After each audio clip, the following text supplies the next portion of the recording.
Continuação da leitura do livro Linha d'Água, de Amir Klink, Entre Estaleiros e Homens do Mar, capítulo 11, Os Descobertos do Brasil. Fazia todo o sentido do mundo testar um barco pronto e competente numa solução prestes a ser usada em 3 outros ainda embrionários. Não havia registros de outra viagem tão rigorosa, com mastros autoportantes.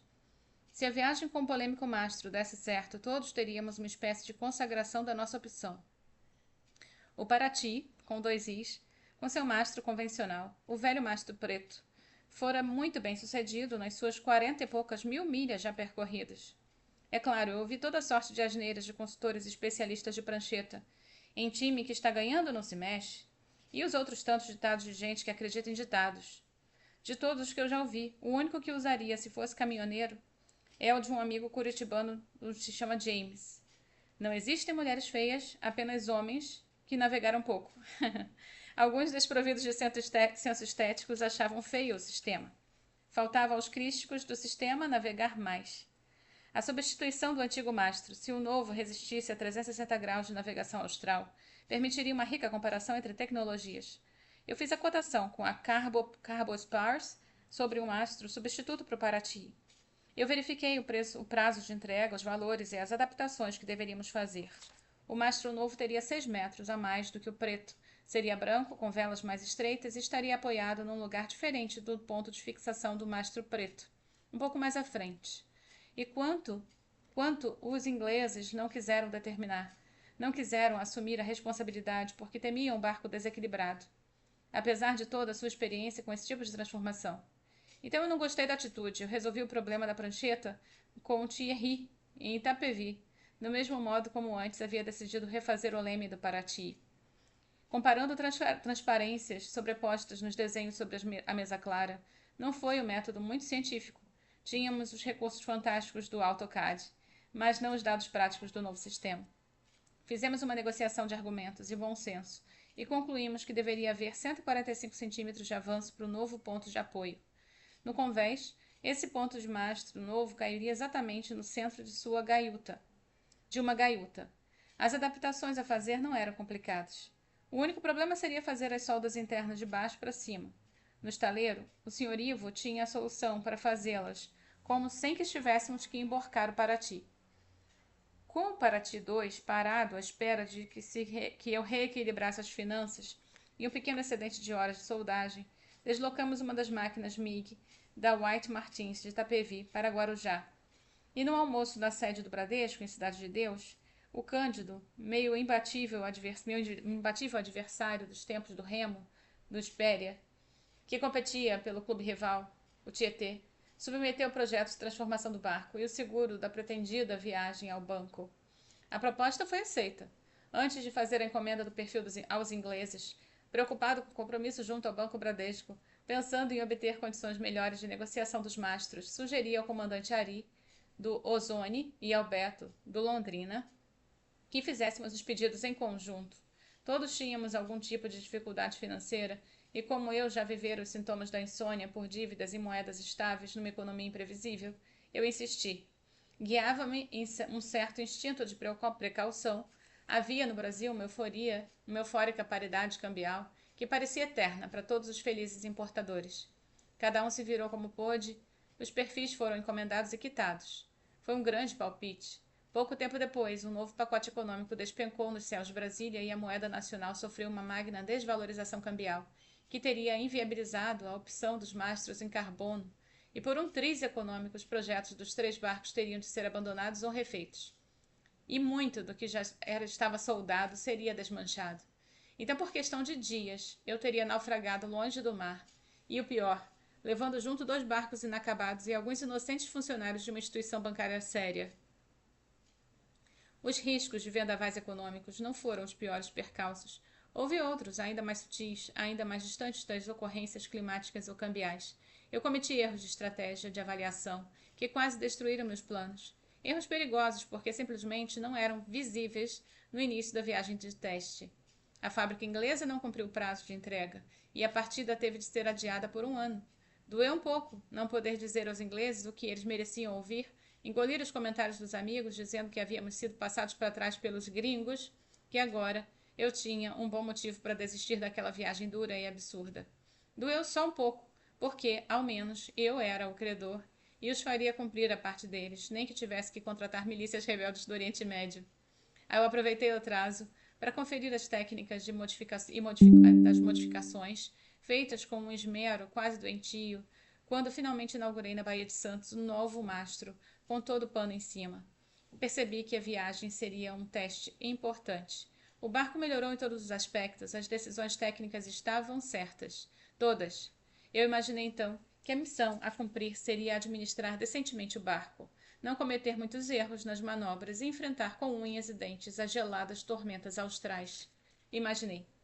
4 meses antes de partir, em julho de 1998, eu recebi uma notícia triste. Eu nunca escondi a admiração que eu sentia pelo lendário marinheiro do Benodê, o Eric Tabarly, e uma vez na vida, ao menos, eu pude apertar a sua mão e ser, por 1 hora e pouco, tripulante do barco que ele comandava na época, o Côte d'Or, em Punta del Este. Homem impressionante que vencera as mais importantes provas de oceano do mundo, eu admirava não só seu currículo de vitórias e inovações que pôs em prática, como também o seu caráter. Tabarly nunca descreveu tempestades ou aventuras, problemas ou sofrimentos. Simplesmente venceu-os. Um homem que fazia muito, que ensinou sempre e me falava pouco. Quase nada, falava com o seu sorriso forte. Terror de todos os entrevistadores sensacionalistas e jornalistas fúteis que a cada vitória que lhe faziam perguntas quilométricas esperando discursos emocionados como resposta, sempre simples e atencioso, o homem respondia apenas sim ou não. Ele nunca se desfez do seu primeiro barco, o Pendwick, que aos 9 anos de idade impedira o pai de vencer. Quando viu que o barco que a família não podia manter seria vendido, o garoto, que não falava, desatou a descrever ao comprador interessado os pobres da quilha e do costado. Continuando, 1 minuto. E o barco ficou. Tabarly passou a vida ousando barcos novos e fazendo-os vencer. Construiu uma série lendária dos Pendwicks e nunca deixou de restaurar o primeiro. Além disso, nunca se desligou da sua casa de pedra nas margens do Odê, das tradições de sua gente, dos velhos barcos a remo. Na França, a sua reputação reconciliou a marinha de pesca com a esportiva e fez os franceses redescobrirem o mar. Recebeu do general de Gaulle a mais alta condecoração do país, mas recusou um convite dele para almoçar, alegando que a maré, muito baixa, o impediria de determinar depois os calafetos que estava fazendo no velho casco. Anos depois, o general, que nunca se esqueceu do fato, terminou por compreender que não fora uma desfeita. O mar, para aquele homem, estava acima de toda a futilidade política. Então fez um novo convite. Sr. Tabarly, se a maré permitir, o senhor aceitaria o meu convite para... Aí ele aceitou. Naquele ano de 1998, seu barco completava 100 anos e uma grande homenagem ao seu famoso projetista, o escocês William Fyfe III, foi organizada em Fairlie, na Escócia. Em vez de mandar o centenário barco, Eric decidiu fazer ele mesmo a travessia para a Escócia. Uma revista de que gosto muito, a Bateau, com uma homenagem, decidiu fazer uma matéria especial, completa, que, como no caso do Pelé para nós, nunca havia sido feita. Em vez de contar a vida do grande marinheiro, o texto foi descrito na pessoa do velho Pendwick, narrando a vida do garoto que lhe foi fiel até o fim. Um lindo texto, mas ninguém podia adivinhar, premonitório. A revista já estava indo para as bancas quando o acidente ocorreu. Na noite do dia 12 de junho, Tabarly foi lançado ao mar, numa manobra de velas. A tripulação do Pendwick nunca o encontraria. Foi de fato fiel ao seu primeiro barco até o fim. Todos os grandes ídolos franceses da navegação passaram pelos Pendwicks. O Thierry me emprestou a revista alguns dias antes de deixar o Brasil. Uma circunnavegação de alta latitude acima, ou melhor, ao sul, dos 50 graus, é uma viagem técnica e tentadora. Quanto maior a latitude, mais horas de claridade para se defender dos gelos e menos percurso a cumprir. Uma compensação haverá mais gelos, ondas e depressões. Quanto menor a latitude, ou seja, mais ao norte, as condições de vento serão mais favoráveis e regulares, e o risco de encontrar gelos menor. Mas as horas do escuro e o percurso aumentam. Estipulei um prazo máximo para completar a volta em 93 dias, e uma meta de 80 dias de navegação para percorrer as 14 mil milhas do percurso, o que daria uma média diária de avanço de 175 milhas. Esses seriam os prazos e o período com maior número de horas de claridade. As tempestades várias por semana têm predominância dos ventos de oeste favoráveis. Seus centros depressionários, com rotação do sentido horário, também se deslocam do oeste para leste. Não vai ser difícil manter uma média alta de avanço, com tanto vento do oeste soprando. Imaginei. Foi muito mais difícil do que eu poderia supor, e por uma razão prosaica que no início não consegui perceber, eu fiz meia volta ao mundo 180 graus em longitude, para constatar que o grande risco não era a intensidade das depressões, ou o número, mais justamente ao contrário, o número de calmarias. A cada depressão forte, uma rápida e bem-vinda calmaria, até a entrada da próxima sessão de destempero eólico. O barco aguentou bem as passagens das depressões, andava rápido, e excluídos alguns momentos corriqueiros de pânico, tudo correu bem. No entanto, foram as calmarias que quase me obrigaram a desistir bem no meio da viagem. Eram calmarias breves, porém frequentes, que foram aos poucos minando as médias de avanço. Numa viagem curta, estas agradáveis horas de avanço perdido não fariam nenhum estrago, mas no meu caso tornaram-se a crônica, plagiando Garcia Marques, de um naufrágio anunciado. Eu não completaria a viagem no prazo, teria que avançar no período em que há mais horas noturnas, mais gelo, risco muito maior de colisão. O meu déficit de avanço parecia pequeno, de 168 milhas diárias da média. Apenas 7 milhazinhas a menos por dia. O pior é que não havia a mínima perspectiva de que a situação melhorasse depois do Índico.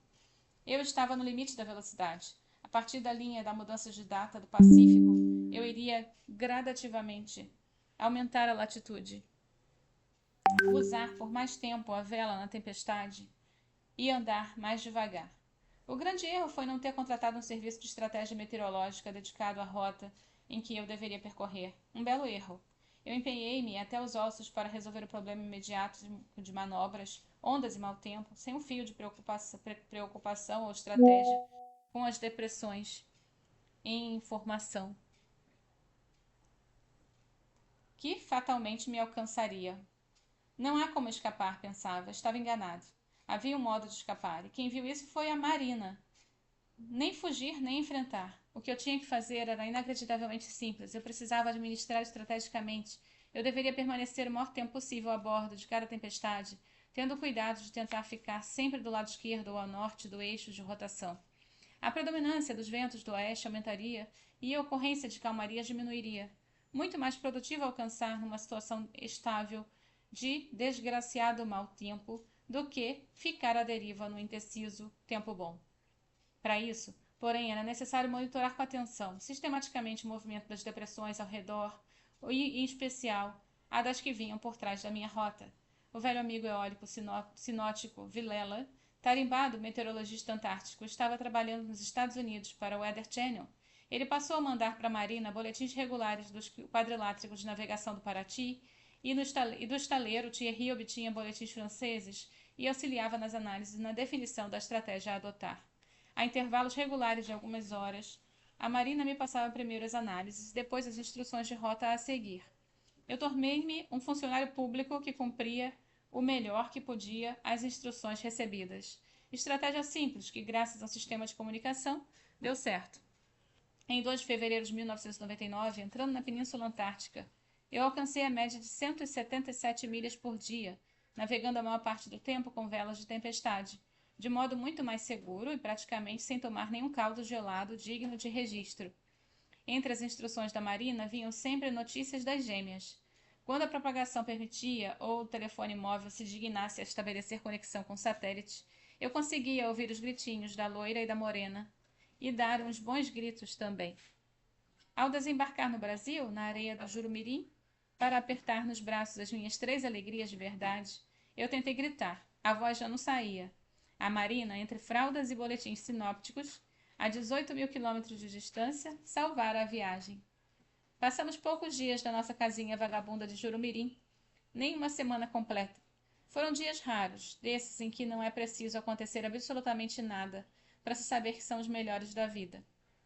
Eu alcancei o Brasil a tempo de celebrar o 3º aniversário da loira e da morena. A Marina decorou a praia com bambus e bexigas coloridas, e à noite acendemos tochas nos caminhos e todos os lampiões da casa. Poucos e verdadeiros amigos ficaram. O Erma, o Júlio Fiade, do Abutre, o Fábio Tosi, que numa das suas palhaçadas colidiu o seu brisa azul calcinha com a proa do Paraty e quase arremessou o Júlio da segunda cruzeta no brisa para a morte sobre o meu convés.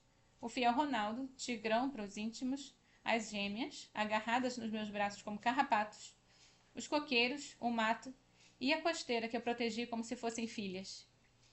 Não existem meios ou palavras para expressar o bem-estar que produz o fim de uma viagem.